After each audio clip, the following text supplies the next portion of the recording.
A very good afternoon. Welcome to Les Sables d'Olonne, which really is getting into finish mode. We're expecting Charlie Dallin tomorrow morning in the very early hours of the morning. It's a sunny, warm day 64. We're in live finish mode now. The crowds are building, as I say. The sun is out, the wind is light. It's going to be a cold finish for Charlie Dallin, but the champagne is on ice.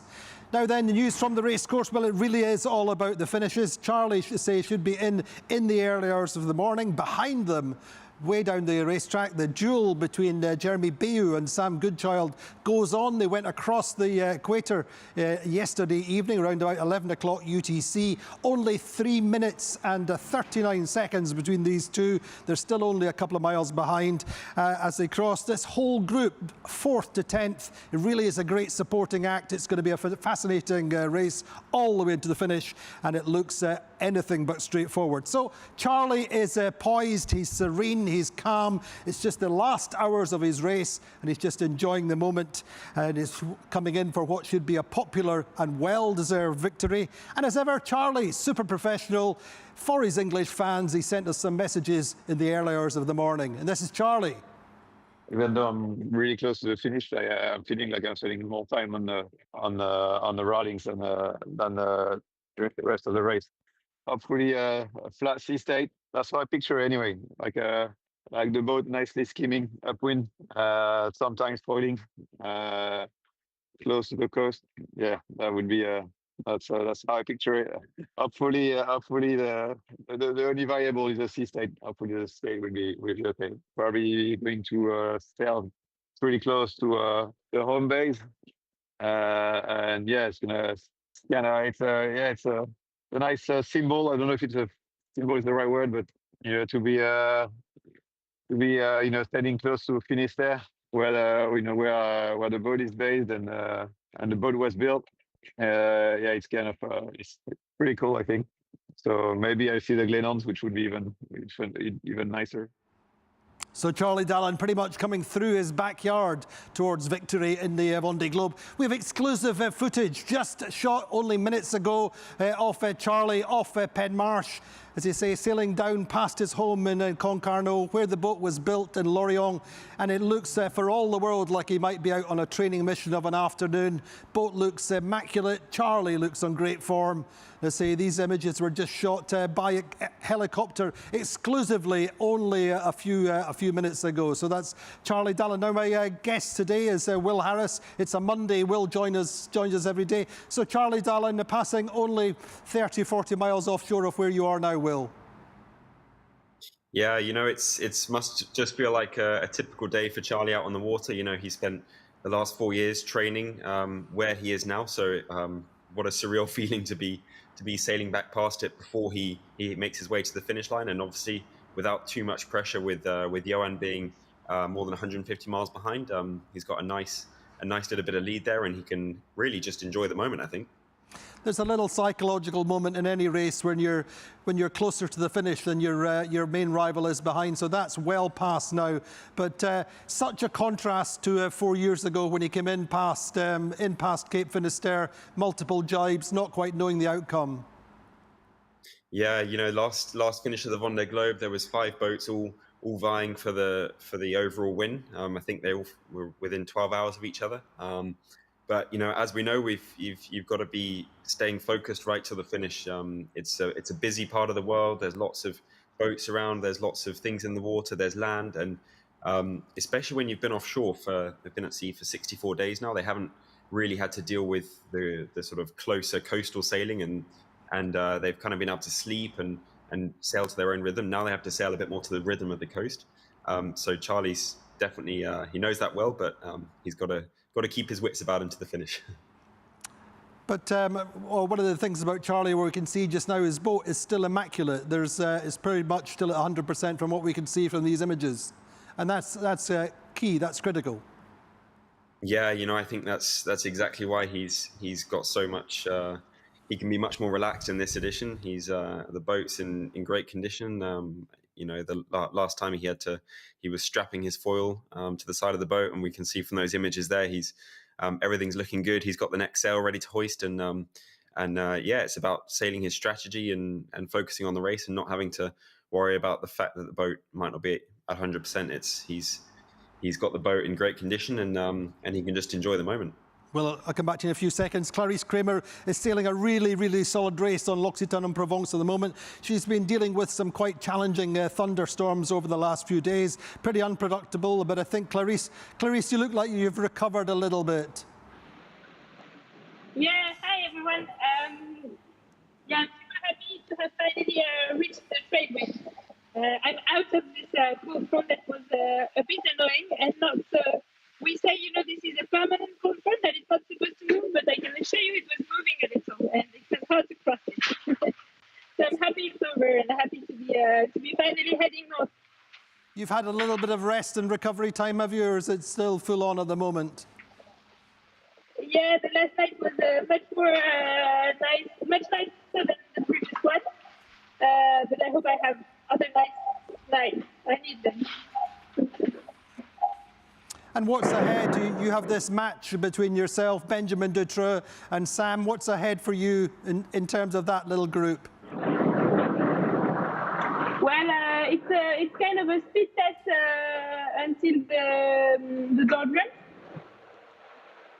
We have some small differences as to west Benjamin, but then we don't really know what's going to come up for the north part of the Atlantic. So we will see. But it's very nice to be with these two people because they sail very well, and it's going to push me to do well till the end of the race. But I hope to stay ahead of them. That's my goal.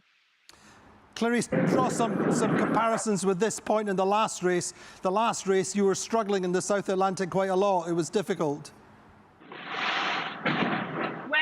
Yeah, I struggled a lot after Cape Horn because there was some part of me that thought it was the arrival, and well, we could see during this race also it's not at all the arrival. Cape Horn, the southern part of the Atlantic is super tricky, super tiring, very intense because you cross so many different systems, and so you have to be here. So this time I didn't make the same mistake. I was not imagining anything miraculous after Cape Horn, and it went much nicer. It still was difficult because I think at this stage of the race the boat and the body are starting to be a bit tired, so everything is a bit harder. But still, I don't want to draw that back on me. But the boat is in a pretty good condition. I'm on the right tack because this is the point that I can use at 100%. And even if I don't have my big generator, I'm not sure I will need it till the end of the race. So and my TC seems to be working, so I'm quite happy.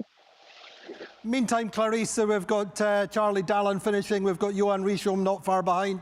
Does that make you feel closer to the finish, or what's your thoughts? Yeah, it's amazing the race these two guys achieved. I think they are just amazing, and they did something incredible. But the weather they've had also in the past, all along the Atlantic was, I was a bit jealous, to be honest. And the end that they're going to get, I'm a bit jealous also. But no, they did a tremendous race, and Charlie, oh my God, he deserves it so much, and I hope everything is going to be fine in the end. And it was so nice to follow the race from a bit behind. I'm quite amazed at the speed and the average speed that they've managed to keep during the whole race. And 65 days, it sounds incredible. And I get a bit emotional, to be honest. When I see how close they are to the finish line, it really makes me, it moves me a lot. Because I know how, well, I think all the competitors, we are maybe the ones who can imagine the best how it must feel. And yeah, it is amazing. And of course, I think also a bit about my arrival, but I'm trying not to, because it's in almost 2 weeks. So it's quite far away still, and a lot can happen. So I don't want to spend too much energy on imagining my arrival. But it's so nice. I'm so happy for Charlie and Johan, and yeah, they deserve it so much. Listen, Clarice, we've got Will Harris, a special guest today. Wants to say a little cuckoo, a quick hello from Will. Hey, Clarice. First off, Happy New Year. And I just wanted to say you've been sailing a fantastic race so far. Really well done. And I hope you can keep it up all the way to the finish. You've got a nice little fight there with Sam and Benji. And I'm sure you're excited to see your husband and daughter at the finish. Yeah, I am. Thanks, Will. And how is your baby? He's good. He's good. I didn't get the news. We can see them at the finish, but yeah, Jack is doing well. He's 7 weeks now, so you'll meet him when you're back. Great stuff. That's as big an adventure as Monday Club. Will Clarice, will send you some pictures.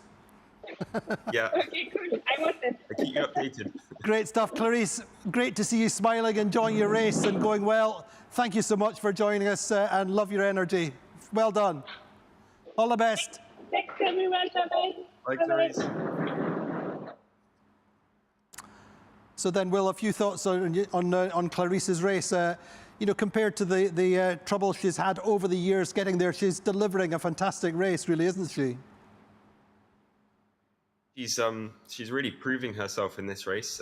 She started off with some challenges, losing that big Jenica early on in the race, and when you have problems like that from early on, it can be a real challenge, I think, to still be sort of fighting and in the game. But she's really proven that she's a fighter, and she's taken this race back to the fleet, and she's got a really good fight there with Sam and Benji. And by going up the sort of Brazilian coast a bit further to the west of them, she's sort of nicely on the hip of Benji there and managed to gain some miles. So I think it's going to be a really nice fight. It's always nice to have those competitors around you. So hopefully she's just going to enjoy this last bit of the race now and see what she can do in terms of the results. We'll do a little bit of the kind of weather analysis for these little groups. Particularly the group in front we're going to look at in a few seconds. But in the meantime, we've been saying in recent days that Sam Goodchild's the evolution of his race has been fascinating to watch. He's really had a mix of great rigour, professionalism, discipline, and looking after himself and his boat. His boat's still in great shape. He's really ensuring that he's in the best possible shape for the climb up the final stretches into the North Atlantic and into the finish line. Third across the equator on the way down, fourth across the equator on the way up. It's a pretty good record. And this is Sam Goodchild earlier today. So you're back into the Northern Hemisphere, heading home. It must feel great. Yeah, it's good. It's nice to be back in the Northern Hemisphere. Went across the equator last night and gave a little bit of rum and a bit of chocolate to Neptune, changed my t-shirt, changed my pants, and we're off again. So it's nice to be pointy at home. We've almost gone past the 3,000 mile barrier as well, so tantalisingly close, I'd say. You crossed the equator 3 minutes and 30 seconds ahead of Jeremy. I knew it was going to be tight, but I didn't see the time. I can still see him. If I get bored or lonely, I can go have a look at him and send him a WhatsApp, ask him how he's doing. And you have some comms with him? We communicate a little bit, yeah, probably once or twice a day. Normally to complain about a big cloud that's slowing us down, we do. I mean, just a little bit of a kind of gentle contact, and it's nice to have some human contact with someone who's experiencing the same thing as you. I know Jeremy on land, and it's nice to be here with him on the water. For the next 3 or 4 days is fairly straightforward. We're heading basically due north, beating up through the North Atlantic trade winds. And then it starts to get complicated. We've got a big ridge to cross, that's pretty certain. And we've got to go through an area of light wind or no wind. And then out the other side of that, there's this nasty little low that's coming through, which in the last couple of days has kind of evolved into a situation less and less desirable. It's got packing a bit of a punch, it's got 50 plus knots in it, and it's looking like it's decided to come and park itself between the Azores and Portugal, which is basically exactly where we need to go. It's not entirely sure how that's going to pan out, and there's so many things that could come into that. I haven't really got wound up about what a finishing position looks like. There's so many elements to it that it's not really worth the energy, I don't think. Obviously, the world here is focused on the finish of Charlie and Johan. Jeremy described their passage as being on a flying carpet. What's your observation of their performance? Yeah, I mean, for sure, it looks like they've had some a bit more of a straightforward weather pattern, or it's linked together better for them anyway. But that doesn't take anything away from the impressive race they've sailed. I mean, the both of them have been pretty incredible. Charlie's impressed me just by being so steady. He didn't break any records. He wasn't really ever the fastest, but he was definitely never the slowest. And he went hard and has kept up the pace with anything that was thrown at him. He just felt like he was managing himself the whole way. And Johan on the other side, he had a great race. It seemed like he was able to. He knew when he could slow down and when he needed to put his foot down, and managed to close the gap and get Charlie and stick with him. So I mean, yeah, both of them impressive races for different reasons, and you can't take anything away from that, irrelevant of what weather they've had. Will, a few thoughts on that little battle between Sam Goodchild and Jeremy Bayou at the moment. You know, they're talking about, Sam talking about the comms he's got with him. He's so straightforward. He's kind of like the guy you'd like to have racing against you. There's no niggle. Yeah, no, exactly. Exactly the same thoughts, Andy. He's, you know, he takes the pleasures in the small parts of the racing. He's, you know, crosses the equator, changes his pants, changes his t-shirt, has a little sip of rum. And, you know, I think that's what it's about to sail a good race. You've got to just, you know, give yourself little rewards along the way. And that's what Sam's doing. And he's, you know, he's got a nice little fight there with Jeremy. So like he says, when he's bored, he can have a look out the window and say hi to him and send him a little WhatsApp. So, no, it's great to see how well Sam is taking on this Vendée Globe. You know, he's fighting against some very experienced rivals there. Jeremy Bayou right next to him, and have every confidence that he's going to put on a good fight, and we'll definitely see him around that fourth place, hopefully. But the breeze will head them as they go north, won't it? You may see Jeremy start to go ahead, do you think? Or what's your interpretation of the relative performances of the boats and what's to come for weather? Yeah, I think you know, Sam and Jeremy, they have different generation boats. You know, Sam's is a little bit older now, and it's slightly better on the these upwind, lighter wind conditions, whereas Jeremy, with sort of the latest generation, they're a bit better in the waves and downwind as well. That being said, I think you know, Sam's very tactful. He's managed to fight his way to the top of that group. You know, only a week ago he was back around the 7th or 8th place. So I think it's going to be down to those small details in the routing. Like Sam says, it's complicated to the finish. They're all going to probably do something similar, but it's going to be about picking those what minute to jibe on rather than what day to jibe on now. And I think that's where Sam can hopefully get his little advantage over Jeremy and hopefully extend that lead a bit more than 3.5 minutes at the moment. I mean, the great thing is we've seen in different points of the race, particularly coming down the North Atlantic and again in the South Atlantic, that Sam's been prepared to do his own thing, back himself and stick to his own personal strategy. And both times it's worked out. Yeah, Sam's, you know, he's very confident in the IMOCA and in his own strategy. You know, he was leading down the Atlantic, like you say, and that's from his sort of slightly different tactical choices he made compared to the others. And he really has shown some moments where he's quite fast. I really wonder if he's got slightly different sail set up to the other boats around him, where it often seems to work or pay off to be on whatever sail he's on. And he'll just end up extending or going a little bit faster. And especially in these trade wind sailings as well, it's really a speed race at the moment. It's straight line boat speed, and keeping up with the newer generation Charal is really impressive that he's managing to fight so closely when it's purely down to speed. Thanks, we'll come back to you in a second. But we've just spoken to Clarisse now. She's close with Benjamin Dutroux, who is really our challenger for her 11th place. And this is Benjamin Dutroux earlier on today on board Guyot Environnement water family. Yeah, how's it going? Your position in the east is starting to work out. But working very well. But no, I'm with Clarisse and Sam, approximately equal distance. So yeah, just need to be fast.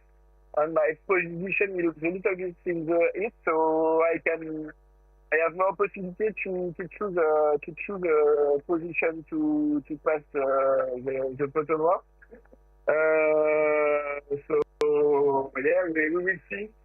But at the moment, it's not a big advantage because at the end of my week in 10 days, we need to go in the northwest to cross the ridge. So yeah, let's see just a little bit an advantage to have a best twin dog in the North Atlantic. But yeah, I'm not sure. We will see what can happen. For sure, normally my boat is a little bit slower than the two others. So I'm happy to go to the east to pull the steer. Well, compared to the finish 4 years ago for Charlie Dallin, the top group coming into Les Sables d'Olonne, it's much a simpler, more straightforward schemata for them coming in into Les Sables d'Olonne just now. They're coming in to the north with this little high pressure zone to their east, which is requiring them to come all the way into the Pointe de Bretagne, and then coming down in a generally quite a light breeze through the sorry. Two again. Hey, Benjamin Dutroux. Sorry about that. Yeah, indeed. Sorry, we seem to have got the wrong weather video, but never mind. But just briefly, just recapping what's going on with the weather. We'll go to Will in a second. But yes, Charlie just coming down the coast within light winds, generally an easterly breeze coming for him, and it should be fairly straightforward into the finish, although quite light. Still a little bit of variation between what different people are saying for the actual finish time, but we're reckoning between 5 and 7 in the morning, probably. But Will, talk to us a little bit about the situation for this main group, that's to say 4th to 10th, and how that's going to evolve with this big low pressure coming down and almost down as far as the Azores from what we could see. Yeah, I think it's exactly how Sam was saying. They're doing this speed runs up through the North Atlantic now for Chiral and Sam at the moment. And basically, it's about timing with one of these North Atlantic depressions from coming across and hooking into that. And for Charlie and Johan, it was a piece of cake. They were able to pick up into that low pressure easily. Whereas for the others, like Sam was saying, the low pressure is actually going to be in the way of where they want to be. So they are not able to hook into where the next low pressure is coming from, and they have to sail a longer course. They have to sail towards the west first before they can head towards the east and towards the finish. So actually hooking into that it can change the finish from taking 10 days to get there to taking 14 days to get there, and it makes it very hard for us to predict when they're actually going to finish. But the good thing is with this group of 4th to 10th place being relatively close, within a few hundred miles of each other, there's still a fight on. So there's those boats in them are going to have to be pushing right to the finish, and if any of them are having any sorts of issues, any sort of breakdowns, then they're going to have to be trying to cling on and keep the boats going as fast as possible. Whereas those who have the boat at 100% still, they can hopefully see some small opportunities to catch up some last minute places. But where do you think that this little group, where will that be decided? And again, Sam was talking about 50 knots in the big low. Yeah, the low pressure that they want to get to, it's a relatively small system. So although it's 50 knots isn't ideal as well, but the problem with this low pressure is it's much further south, and being very small, it doesn't take you to the finish. Actually, in some ways, it kind of gives you a small boost with a lot of wind, which is kind of too much in some ways to fully exploit the boat. And then you've still got to get to the finish from there as well. So when you have a small system like this, it's makes it a lot more interesting because it means you have to do more maneuvers. There's more wind shifts, more sail changes. Whereas if we compare to what's just happened with Johan and Charlie, where they had one big system, one low pressure, one front, and then now a high pressure, it was a straight line sail. They didn't have to do any maneuvers, no jibing, and Charlie's just about done a tack now off the coast of Penmarsh. But for these boats coming up, they've probably got another 10 or so maneuvers to get to the finish, and at least 4 or 5 sail changes. Exactly, as Jeremy Beus then says, the magic carpet for the leaders, or certainly for the top two, and indeed probably Sebastian Simon as well. Now, Justine Metro is in 10th place just now. She's really sailed an amazing race, but she's had a little technical problem. She's had to have the toolbox out, and she's been repairing her engine, I think replacing the starter motor. This is Justine. This morning it was my engine which didn't want to start, and my batteries were already quite low. Hopefully I had the hydro generator I could put in the water, and so it was charging while we had the time to find a solution with my team. And finally it was just the starter which was dead, so we had to change it. Hopefully we had a spare one in the boat.